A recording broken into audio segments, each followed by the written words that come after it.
Hey everybody, welcome back to another episode of Pinstrike Live Reading. I hope you guys enjoyed the first two chapters that I read to you yesterday on chapter 3, which is a web.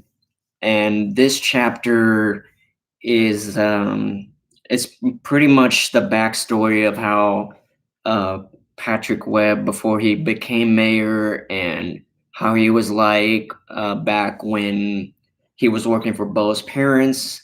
So I hope you guys enjoy this fine reading. Um, it's a little bit heavy, so just be prepared for the worst that's about to come, and let's get to it. Patrick Webb was formerly a scientist at Kendo Tech Industries. He worked alongside Lillian Kame Kendo. All three of them graduated from the Stormoon Institute of Technology. Unfortunately, Patrick was held back and could not graduate alongside Lillian and Kame. Needless to say, they were thick as thieves. At least Patrick and Kame. Lillian had her doubts about Patrick and still does to this day. Although Patrick Webb was an exceptional scientist, his methods were known to be unorthodox and sometimes reckless. 5 years ago, they created a machine they called Edison, which stood for Electromagnetic Defensive Isotope Serving Organic Neutrons. Yeah, I know it's a bit of a mouthful. Can you stop for a minute? I'm not sure you're live. Yeah, I'm live right now.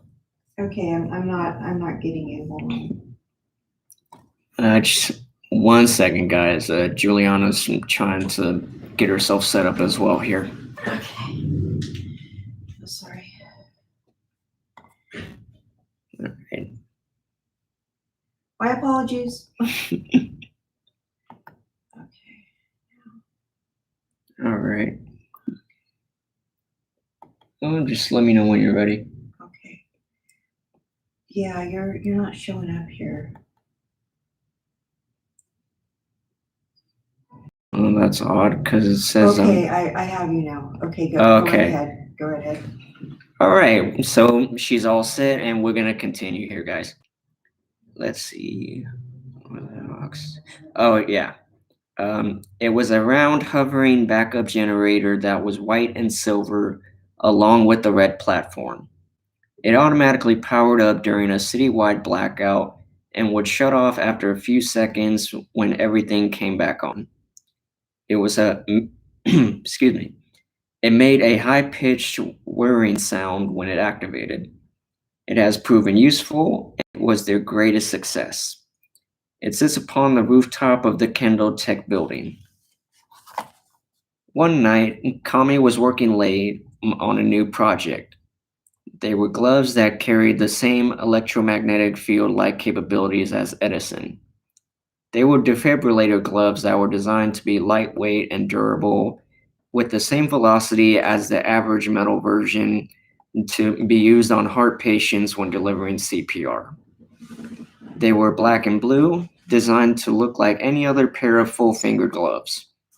They ran on solar energy and had a USB port on the backhand of each glove. An EMT would simply rub their hands together, say clear, and press both hands together on the patient's chest. Patrick stayed after Patrick stayed after hours himself as he was working on a special kind of hologram device. He went to go talk to Kame in the lab. Kame had been finishing up a conversation with his wife Lillian. Okay, Lilypad, it shouldn't take me more than another hour or so. The glove should be halfway finished by then. I just need to decrease the strength substantially. Lillian responded, All right, honey. Don't work too hard and don't forget, Bo has his first debate match tomorrow night, so no working. Kame chuckles. I remember, beloved. I'll see you when I get home. I love you. I love you too. Get home safe, replies Lillian. I will. See you soon. Bye. Kame says as he hangs up the phone and continues his progress on the gloves. Patrick Webb enters the room. Hey there, Turtle Man. And I should, for those of you who don't know, Kame, it is Japanese for the word turtle, so that's pretty much why he calls him that. For those of you who weren't sure what Kame meant. But anyway, just figured I'd give you guys that little fun fact there. Says Patrick in a joking manner. Hey, trickster, what can I do for you? Kame responds, I kind of have some big news, but I wanted to wait until Lillian was present, says Patrick. Well, if you tell me, I won't say anything to her, says Kame. Well, okay. What I wanted to say is that I'm stepping down as your scientific cohort and stepping up as a candidate for Star Moon's new mayor, exclaims Patrick. Trick, that's great news. Lillian's going to be so excited when you tell her. We will miss you when you leave, says Kame. Yeah, I'm pretty great, Patrick says with a chuckle. Are these the gloves? Asks Patrick as he points at the gloves in excitement. Yes, they are. They're only the prototypes, though. Still have too much punch in them. I'm trying to decrease the electromagnetic field, but I don't want it to decrease too much. Kame replies. Well, how strong are these puppies exactly? Asks Patrick. Let me put it this way. 2 fingers alone can stop your heart, Kame replied. Yikes. Sounds like they have more than just an extra bite, exclaimed Patrick. I have a thought. What if, instead of using the gloves to resuscitate the victims, we use them on all the assailants that caused the heart failures in the first place? Kame's face lit up with shock as he stopped working on his gloves and turned to face Patrick. Patrick, that's murder, Patrick replies. Hey, what you call murder, I call justice for Star Moon. This city is in dire straits, and it's because of all these scumbags in this city. Kame's blood began to boil. We do not kill others, we help those in need.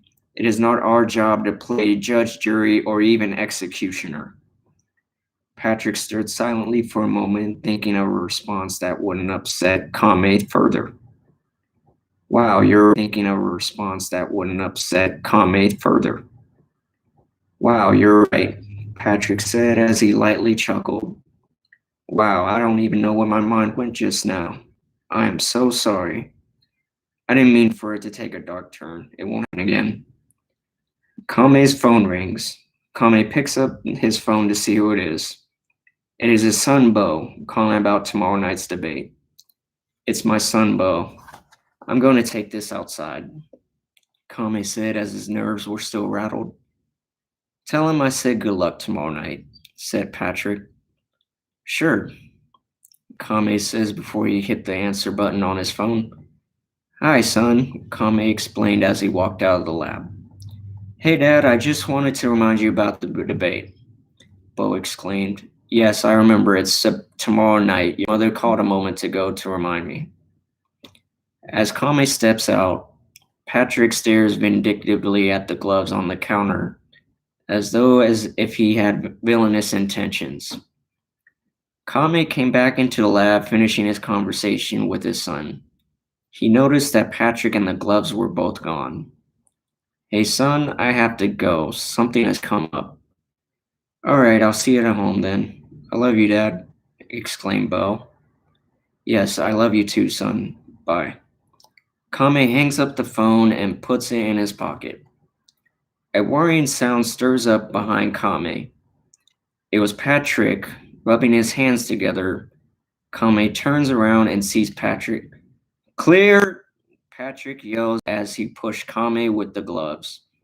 Kame flies into the wall, landing on the floor as he had been paralyzed by the effects of the gloves. Poor Kame, says Patrick with a calm yet evil tone. Always try to be the hero and wonder why we still have criminals running amok in our city. You're the reason our city has become toxic, and I will stand for it no longer. Becoming Star Moon's new mayor is only the beginning. I will be the hero who will cleanse this city of your poison. Kame responds as he tries to gain any ounce of breath left in his body. The only poison I see is you, Patrick. And if I don't stop you, then there will be another. Patrick chuckles as he responds and walks towards Kame, in disbelief that the crash didn't kill him instantaneously. Really? And who would that be, Kame Kendo? Your wife? That precious star pupil boy of yours? They will never know what truly happened here because, for one thing, I disabled all of the cameras from the security room before I came into the lab. I had a feeling you were going to say no. I mean, you're a man of valor after all. And one last thing, Patrick says as he kneels to Kame. I'm going to be taking your gloves as a souvenir and creating my own modifications, just to ensure that they are at their true potential. Kame responds as he was close to the end of his last breath. You'll never succeed, Patrick. I've only just begun to succeed. I'll give my regards to your family. Now, I believe you said it was 2 fingers?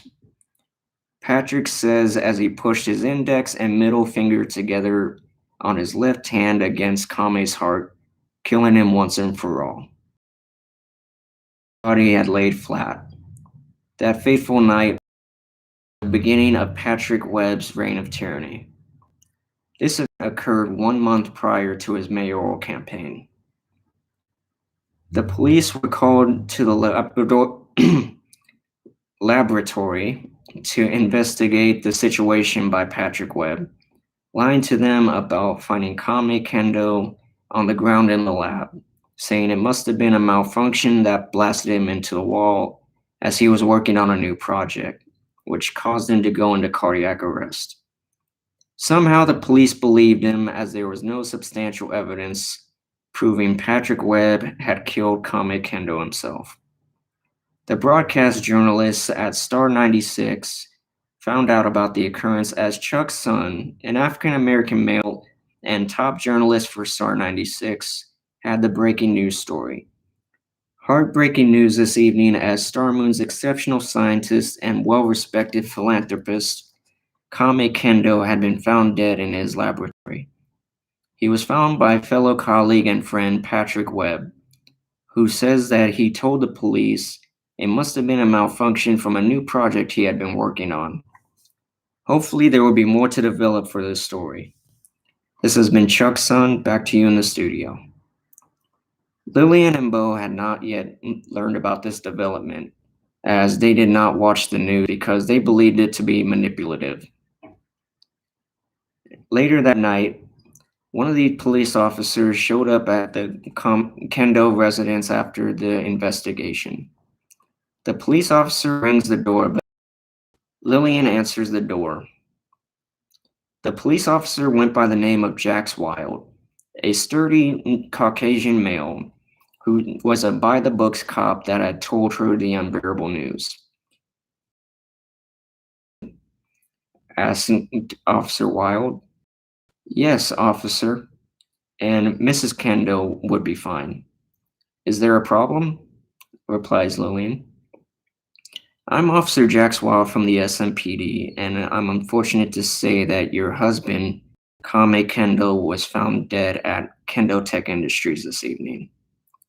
Lillian was petrified as she covered her mouth and wept in tears after hearing the morbid news from the policeman. Bo was in shock as well as he eavesdropped on the entire conversation from atop of the staircase, keeping out of sight. Do you mind if I come inside? Asks Officer Wild. Lillian shakes her head yes. Lillian closes the door behind him as they both walk towards the couch and sit to discuss how the event occurred. How did it happen? Asks Lillian as she still adjusts her emotions. Officer Wild replies, Whoa, we're not too certain. We were told that there may have been a malfunction from a new project that he had been working on. There was an imprint of his body in the wall. We're still looking for a way to find out if this was an accident or if someone sabotaged his work. Do you know anyone who would want to hurt your husband, Mrs. Kendo?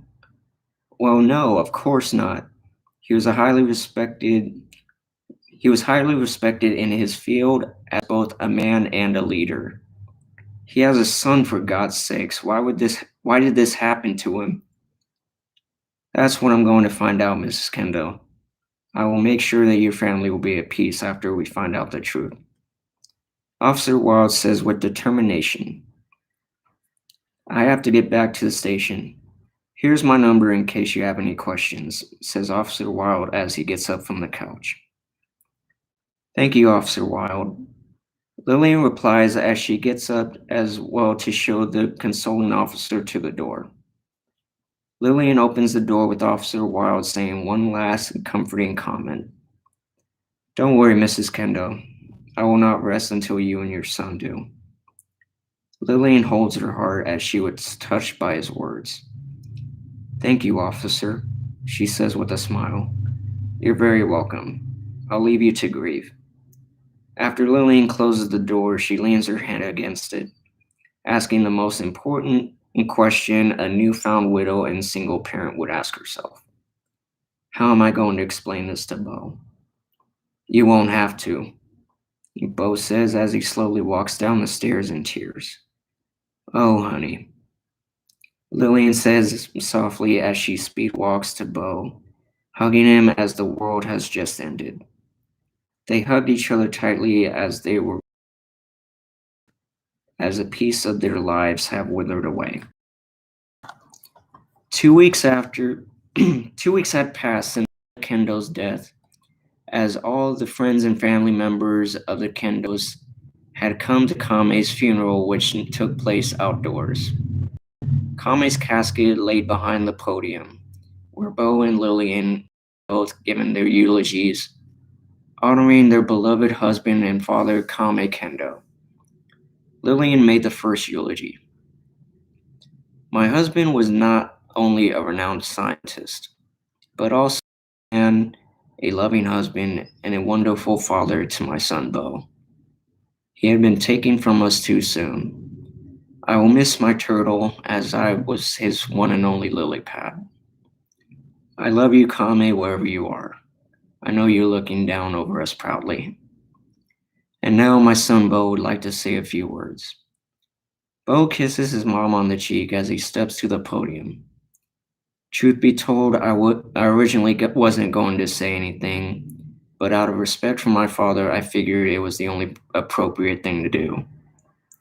My father was a good man and he did not deserve to die. He gave me the tools of how to live my life as both a man and a human being. His spirit will live on, always remembered, never forgotten. I love you, Dad. Thank you for all that you've done for me and Mom. Bo steps down from the podium as Pastor Jose Noel, a husky Hispanic man who preached at the Angels of Sanctuary Baptist Church on the cross streets of Halo Boulevard and Flight Avenue, mentions it was time to lower the casket into the ground.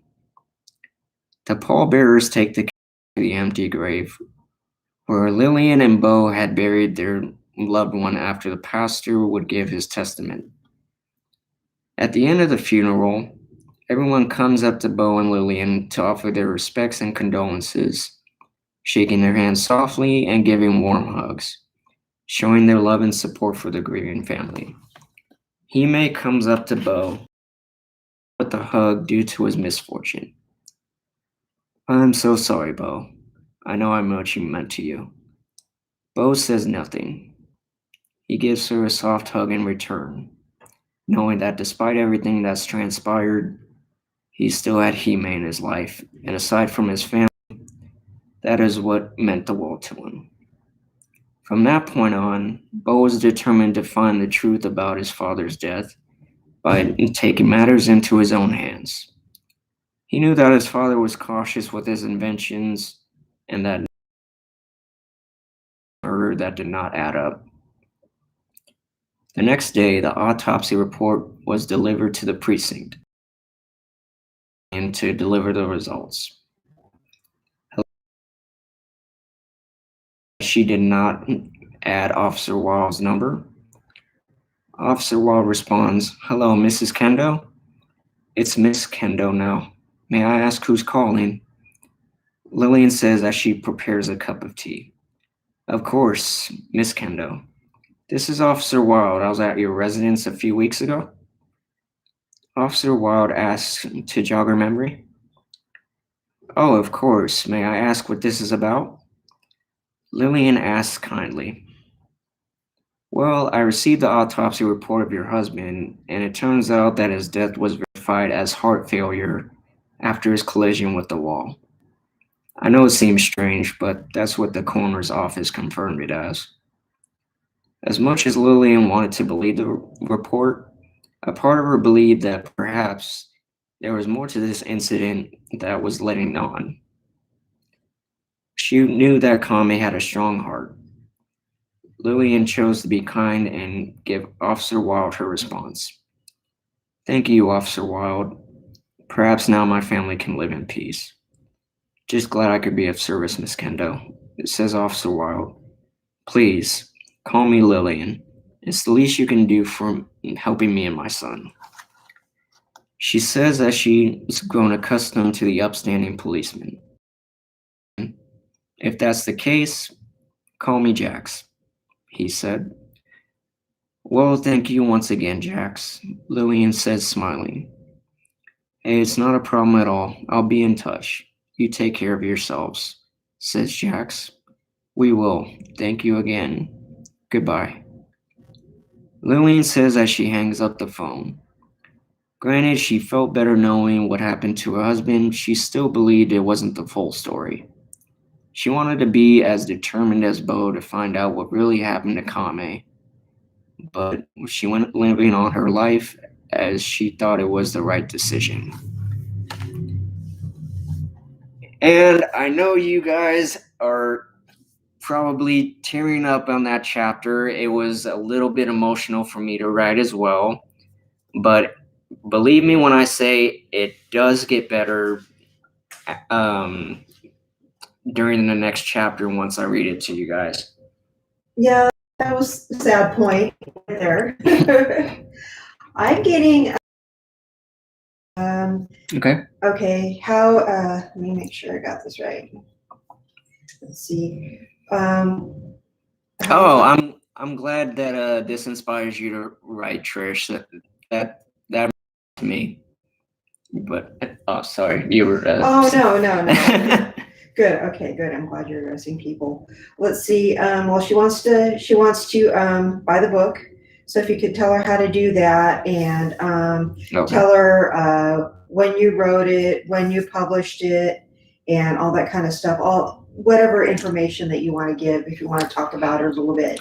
I don't think she caught us last night. So let's see. I wrote it. Well, let's see. I was 21 when I first came up with the idea, so it took me 7 years to piece this together, and I believe it was, I want to say, beginning of last year when I finished writing and self-published it. And as far as buying the book, like I was saying yesterday, excuse me. I'm not sure what's been going on with Amazon. I've been trying to sell it on that site for quite some time. I'm not sure what's been going on lately. Yeah,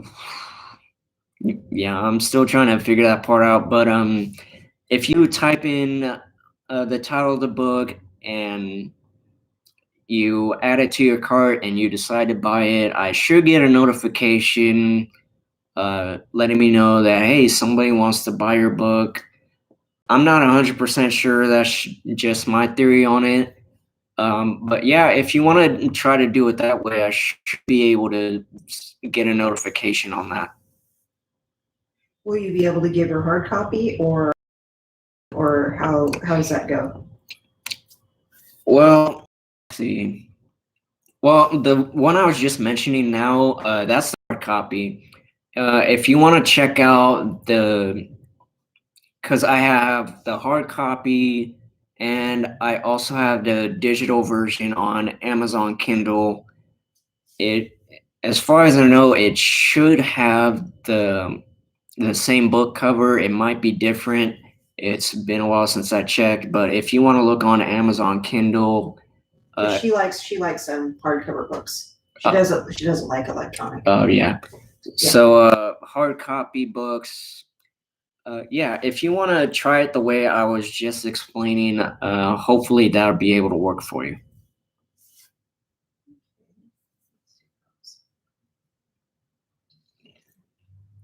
So do you think this would be, just doing this, do you think it would be a good thing for? Well, if you want to just No, I don't want to sit there. Okay. I want you to talk. So do you think this might be a good opportunity for us to do more of this in Sacramento? Do you think more people would want to do this? I would hope so, because a lot of people know about my book back home in Sac, and I've been trying to promote my book. You've been trying to help me promote it, and it's been a little difficult. That's why I decided to just be like, I'm gonna read the book to you guys, so that way you can see what I wrote and how the characters are and things of that nature. Okay. Would you be open to us showcasing people on the show? Because they're not getting a lot of exposure. Every place around my house is just like shut down, where they used to do like Vito's and all of those places where they used to do a lot of like live readings and poetry and stuff. There's a lot of venues that are just shut down. Would you be willing to do this if people wanted to read their poetry or books or anything? Oh, like if they wanted to, Yeah, could we live stream if they that wanted to share their stuff on our channel? Yes. Oh yeah, I'm all for that. If you guys have any poetries or any books you want to read on either my live stream, my page, or Juliana's page, we're more than for that. We support other people who want to be able to get their works out there, let people know, oh, I wrote this, but I have no idea how to promote it, how to get people's attention. Yeah, like I said, if you go back in the first video, you'll see that we left our Twitter and our Instagram. Just feel free to message us on there, and we'll be able to get you guys set up. Awesome. That's awesome. Okay. All right. Well, she's a writer, and she feels like she wants to write again now that you've inspired her. So that's good. Well, I'm all for inspiring people. I inspired myself when I was coming up with making this book and everything, like I said in the first video. So that really that melts my heart when people tell me that. I appreciate it. Yeah, it's bringing us all together. That's awesome. Open mic nights. Possibly. I've never actually been to one. I'm not sure how they work. Usually I figured open mics are like for comics or people who want to use their voice for the first time or things like that. But that sounds like a good idea. I think you should. I can see you doing that. But yeah, I'm glad you're writing again. I'm glad I can be inspiration for you writing again. I really appreciate it. And I know a lot of you guys are still out there. I know you guys want to hear what I have to say about the book. Follow me, subscribe. I still got a few chapters left to read for you guys, so don't miss out on the action.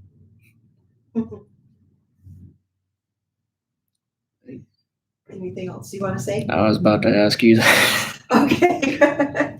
Well, we've got one person in chat. Let me see if ask her if she has another question. Well, I thought that was still Trish. Yeah, that is Trish. Okay, I thought you meant like someone else. Oh, no. Let's see. Okay. I can do a little bit of coaching. I have done open mics before. Well, I'm all for getting tips. I'm not too married to anything really. I'm always open to suggestion from you, the audience. Nice. Okay. See, that's good. That's good. We can all bring us together and all that kind of stuff. The pandemic and everything like that. That's cool. So, are you thinking about working on anything else after the book? I mean, unrelated to the book. Like, do you have any other projects going on right now? Right now, I don't have any other projects. Like my main thing is letting people know about my books, getting these live streams as much as I can. Oh, I'm willing for the help. Like I'm just focused on doing the live streams, getting the people to recognize my book, and just basically like Patricia was saying that I inspired her. I want to be able to do that with other people as well. Great. Okay.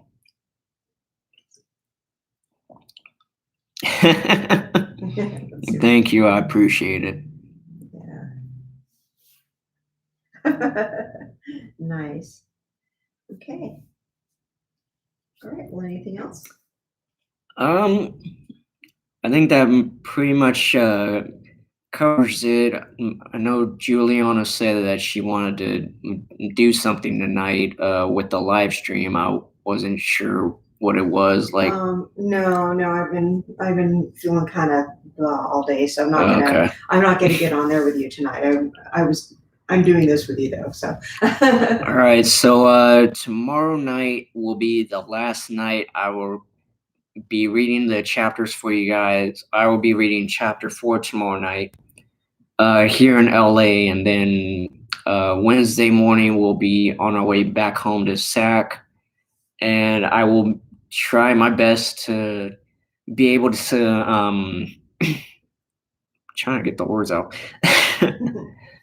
Be able to read to you guys back home in Sacramento. I just gotta find some Wi-Fi, quiet space, and be able to read to you guys.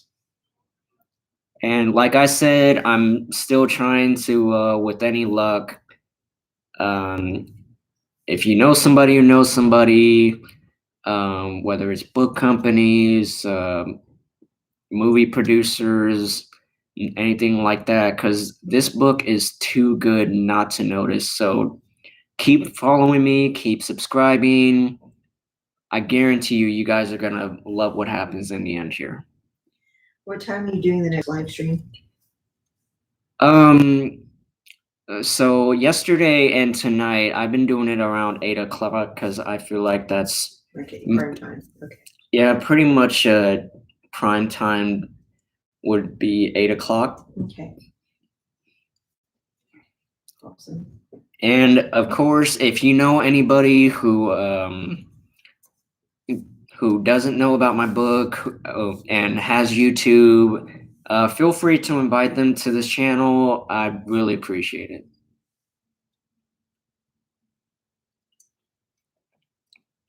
My promoter's doing the answering for me. I'm just talking into the camera, looking pretty. Okay, she said, "See you live, Astral." I can read it on here. Oh, okay, you don't need my help, I guess. Right? I'm just kidding. Okay. Yeah, so I will see you guys tomorrow, same time. Tomorrow night, last night in LA, and then we will be back in SAC, and we will figure out how to continue this live book reading for you guys. Okay. And transmission. No, I'm just kidding. Great. Same bad channel. That's not good.